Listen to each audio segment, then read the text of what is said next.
లైఫ్‌లో చాలా కష్టాలుంటాయి. ఆ కష్టాలన్నీ దాటుకొని ముందుకొస్తే ఒక మంచి బ్రైట్ ఫ్యూచర్ ఉంటదని ఎవరో చెప్పారు సినిమాలో. ఇలాంటివన్నీ నమ్ముతారా ఈ రోజుల్లో కూడా అని చెప్పి నేనప్పుడు దాన్ని తీసి పారేశాను. బట్ ట్రస్ట్ మీ గాయ్స్, ఇప్పుడు నేను దాన్ని బిలీవ్ చేస్తున్నాను. ఎందుకంటే ఆ సిట్యుయేషన్స్ అన్నీ ఫేస్ చేసుకొని వచ్చాను కాబట్టి ఆ పరిస్థితి ఎలా ఉంటదనేది నాకు అర్థమైంది. మీకు అర్థమయ్యేటప్పటికి కొద్దిగా టైం పడతది బ్యాచిలర్స్ అయితే. బట్ పెళ్ళైన కపుల్స్ అయితే డెఫినెట్‌గా అర్థమయ్యే ఉంటదని నేను అనుకుంటున్నాను. మా లైఫ్‌లో చాలా ప్రెస్టీజియస్ మూమెంట్ ఇదని అనుకోవచ్చు. ఎంతో కష్టపడి ఎన్నో బ్యాక్ బీచింగ్స్ తరువాత ఈ మూమెంట్ అయితే వచ్చింది. అవన్నీ పట్టించుకోకుండా ముందుకెళ్తేనే లైఫ్ బావుంటుంది అనుకుంటాను. ఈ కాలంలో ఎవరున్నారబ్బా పక్కోడు బాగుపడితే చూసి నవ్వుకునేవాడు.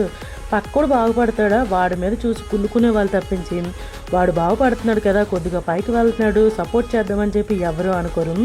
ఏ సపోర్ట్ లేకుండా ఇంత దూరం వచ్చినందుకు నేను మా హస్బెండ్ అయితే చాలా హ్యాపీగా ఫీల్ అవుతున్నాము. మా హస్బెండ్ చూసి చాలా ప్రౌడ్గా కూడా అనిపిస్తుంది. Bye bye, thank you for watching.